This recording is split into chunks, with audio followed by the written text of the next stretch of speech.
সম্মানিত ভিউয়ার্স, আসসালামু আলাইকুম। আমি রয়েছি গোপালপুর ঘাটে, গোপালপুর লঞ্চ ঘাট। এটা ফরিদপুর জেলার চরভদ্রাসন থানার গোপালপুর নামক একটা ঘাট রয়েছে। এই ঘাটে রয়েছি। এই ঘাটে একসময় এই লঞ্চ পারাপার ছিল না।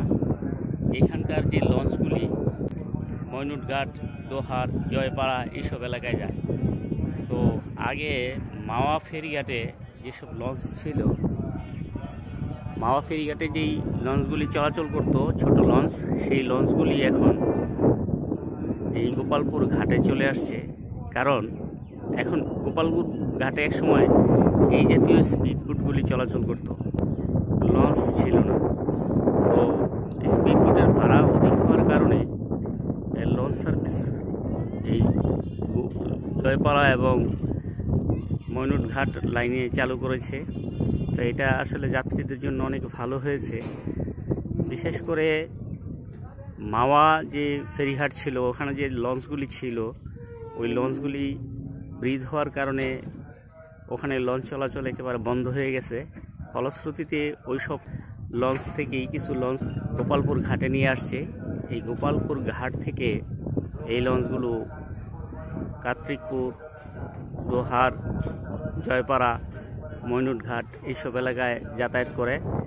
ভাড়া এখান থেকে যতটুকু দিয়ে আমি উঠলাম সেটা হলো 70 টাকা ভাড়া। এখন যাতায়াতের সময় কতটুকু লাগে এটা আমি বলতে পারছি না। আমি এই প্রথম এখানে জার্নি করছি। অর্থাৎ ফরিদপুর থেকে আসার পথে, ফরিদপুর থেকে চরভদ্রাসনের দূরত্ব হলো 25 কিলোমিটার, আর চরভদ্রাসন থেকে এই ঘাটের দূরত্ব 1 কিলোমিটার। এই ঘাটের নাম হলো গোপালপুর ঘাট, চরভদ্রাসন থানা। এই ঘাটটি দেখতে অনেক সুন্দর, বিশেষ করে প্রাকৃতিক দৃশ্য খুবই ভালো লাগছে আমার, দেখার মতো। এটা পদ্মা নদীর একটি ঘাট।